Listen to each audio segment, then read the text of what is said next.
Hello students, good morning. I'm your teacher Dolcy, and as you know, we have done two topics from the chapter number 15, our environment, in our last video.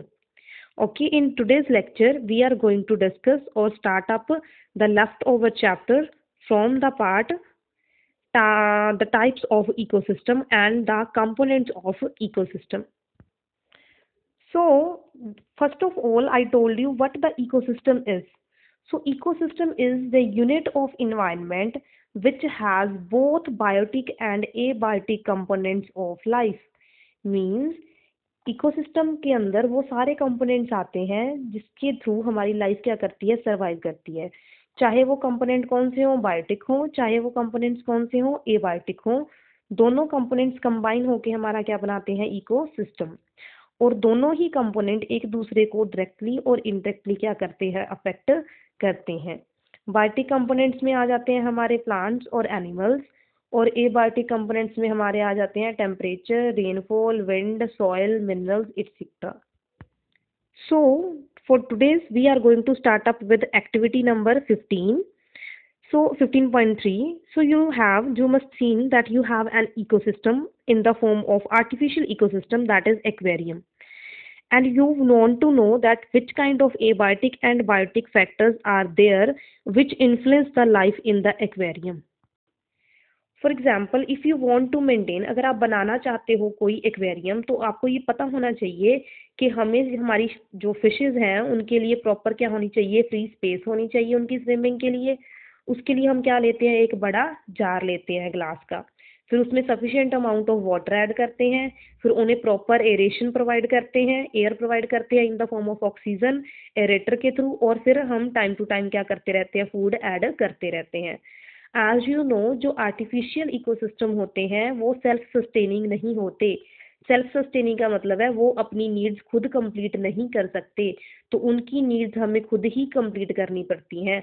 अगर हम वो needs complete नहीं करेंगे, for example time to time हम aquarium को साफ नहीं करेंगे या फिर उसमें फूड ऐड नहीं करेंगे, तो definitely fishes will die and there will be no benefit of keeping that aquarium at your home.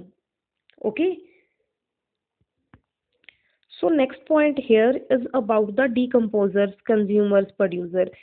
As you know, and you have read about this in your class, last previous class in 9th, that जो ecosystem में living organisms होते हैं वो तीन तरह के होते हैं प्राइमरली। या तो वो क्या होंगे, प्रोड्यूसर्स होंगे, मतलब वो क्या होंगे, प्लांट्स होंगे किसी भी तरीके के जो कोई ना कोई फूड क्या बनाएंगे। या फिर वो क्या होंगे, कंज्यूमर्स होंगे, जो उस बने हुए फूड से क्या करेंगे, एनर्जी को क्या करेंगे, कंज्यूम करेंगे। या फिर वो क्या होंगे, डिकम्पोजर होंगे, जो वो मैटर है, जैसे हम वेस्ट प्रोड्यूस कर रहे हैं, जैसे हमारी बॉडी में कुछ ऑर्गेनिक मटेरियल डिग्रेड हो रहा है, चाहे हमारी डेड बॉडी है, चाहे प्लांट्स के डेड बॉडी है, फॉलन लीव्स है, एनीथिंग कुछ भी है, उस सारे मटेरियल को डिकम्पोज करना और सॉइल में ऐड करना, उसे हम क्या बोलते हैं, डिकम्पोजिशन। और वो ऑर्गेनिजम्स कौन से होते हैं, डिकम्पोजर्स। तो ये सारे कंपोनेंट, चाहे वो प्रोड्यूसर हैं, चाहे कंज्यूमर हैं, चाहे डिकम्पोजर हैं, वो हमें रिक्वायर्ड होते हैं किसी भी इन्वायरमेंट की यूनिट को सस्टेन करने के लिए। Okay, so next point is let us recall what we have learned through the self sustaining ecosystem created by us above. कहते हैं हम अब ये देखेंगे कि जो हमने खुद ने जो सेल्फ सस्टेनिंग इकोसिस्टम बनाया था, मतलब कि एक्वेरियम बनाया था, उसमें क्या क्या हमें ऐड करना चाहिए और कैसे वो एक सेल्फ सस्टेनिंग इकोसिस्टम बन सकता है।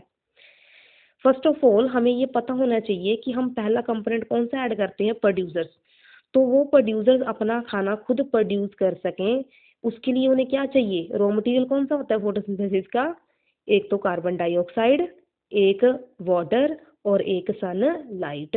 क्या क्या होता है, सनलाइट, वाटर और कार्बन डाइऑक्साइड। जब ये तीनों चीज़ें किसी भी प्लांट को अवेलेबल होती हैं तो वो अपना खाना खुद बना लेता है। ओके, उसके लिए अब मैंने तो बोल दिया कि प्लांट को क्या चाहिए, सनलाइट चाहिए, पर सनलाइट एब्जॉर्ब करने के लिए भी तो प्लांट के पास कोई ना कोई कंपोनेंट होना चाहिए ना। अब ह्यूमन की बॉडी थोड़ी ना, खुद ह्यूमन की बॉडी को प्लांट वाटर दे दो, सनलाइट दे दो, CO2 दे दो, ह्यूमन थोड़ी ना खाना प्रोड्यूस करने लग जाएंगे। डेफिनेटली कुछ ऐसा स्पेसिफिक प्रेजेंट होता है प्लांट की बॉडी में जो उन्हें केपेबल बनाता है किसके लिए, to prepare their own food, और उस कंपोनेंट का नाम क्या है? क्लोरोफिल। ओके, तो क्लोरोफिल वो कंपोनेंट है प्लांट का जिसके थ्रू वो क्या बनाते हैं? फूड बनाते हैं। सारे के सारे green plant, blue green algae, ये सारे अपना फूड क्या बनाते हैं? खुद बनाते हैं, इसीलिए उन्हें हम क्या बोलते हैं? Producers. So what are producers?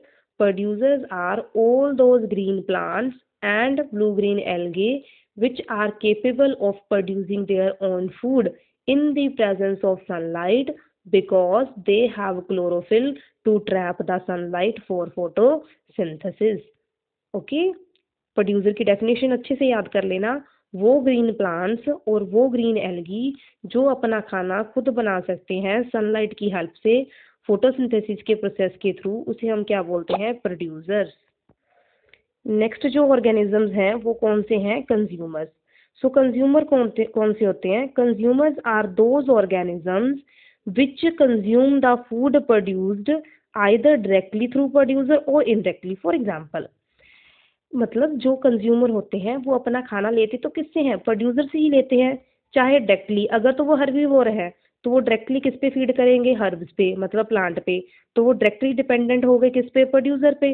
कई कई बार जो हमारे ऑर्गेनिज्म होते हैं वो हर्बीवोर्स नहीं होते, वो क्या होते हैं? कार्निवोर्स या ओमनिवोर्स। तो उस टाइम पे वो कंज्यूमर जो अपनी न्यूट्रिएंट्स है वो कहाँ से एब्जॉर्ब करते हैं? उन ऑर्गेनिज्म पे फीड करके जो क्या होते हैं? हर्बीवोर्स। तो डायरेक्टली ना होके वो इनडायरेक्टली डिपेंड करते हैं किस पे? प्लांट्स पे, to harvest their nutrients. Okay, तो कंज्यूमर आगे कितने तरह के हो गए? एक तो हो गए हर्बीवोर जो किस पे फीड करते हैं? हर्ब्स पे। एक कौन से हो गए? कार्निवोर जो किस पे फीड करते हैं? फ्लैश पे। एक हो गए ऑमनिवोर जो किस पे फीड करते हैं? बोथ प्लांट एंड हर्ब्स पे और एनिमल्स पे, फ्लैश पे। और लास्ट वन हो गए पैरासाइट जो किसी और की बॉडी के ऊपर एज अ गेस्ट क्या करते हैं? रिसाइड करते हैं, उन्हें हम क्या बोलते हैं? कंज्यूमर्स। लास्ट जो एग्जाम्पल है वो किसकी है? डीकम्पोजर्स की। किसकी है? डीकम्पोजर्स की। एज यू नो, अब अगर हम एक्वेरियम को साफ नहीं करेंगे तो डेफिनेटली जहाँ पे वो फिशेज हैं या फिर प्लांट्स हैं वो क्या हो जाएंगे? मर जाएंगे। तो what will happen with those dead animals and plants? Okay, तो वहाँ पे क्वेश्चन क्या आता है? द माइक्रो ऑर्गेनिजम्स जैसे कि बैक्टीरिया, जैसे कि fungi, they break down the dead remains and waste product of organisms, those composers are said to be decomposers. ऐसे organisms, micro organism, primarily fungi और बैक्टीरिया, जो ऑर्गेनिक मैटर को क्या कर देते हैं? ब्रेक डाउन कर देते हैं। कैसी फॉर्म में? इनऑर्गेनिक फॉर्म में, ऐसी फॉर्म में जिसको प्लांट क्या कर सकें? यूटिलाइज कर सकें। ठीक है, तो उसे हम क्या बोलते हैं? डीकम्पोजर्स। तो मैंने 3 डेफिनेशंस कराई हैं बच्चे। एक करवाई है किसकी? प्रोड्यूसर की जो अपना खाना खुद बनाते हैं। दूसरी किसकी करवाई है? कंज्यूमर्स की जो अपने खाने के लिए डिपेंडेंट होते हैं किस पे? प्रोड्यूसर्स पे। और लास्ट वन कौन से आ गया आपके? डीकम्पोजर्स, जो अपना जो खाना है वो डिपेंडेंट होते हैं उसके लिए किस पे? डेड एंड डिकेइंग मैटर पे। वो गार्बेज पे भी फीड कर सकते हैं, वो डेड एंड डिकेइंग मैटर पे भी फीड करते हैं, पर वो अपना मैटर और ओरिजिनली वो ऑर्गेनिक मैटर को ऐड करते हैं किसमें? सॉइल में, ताकि उसको उन्हीं से प्लांट क्या कर सके? अपना न्यूट्रिएंट ले सकें। सो आज हमारा जो सेकंड टॉपिक था बहुत ही important, that is ecosystem as a unit, वो क्या हो गया? कंप्लीट हो गया। कल हम इसी चैप्टर का थर्ड टॉपिक स्टार्ट करेंगे, food chain and food webs. तो please make your notes and read the terms. जो मैं डेफिनेशंस बोलती हूँ भी, इन डेफिनेशंस को आपने याद करना है, वही डेफिनेशंस आपने अपने नोट्स पर लिखनी है। Thank you.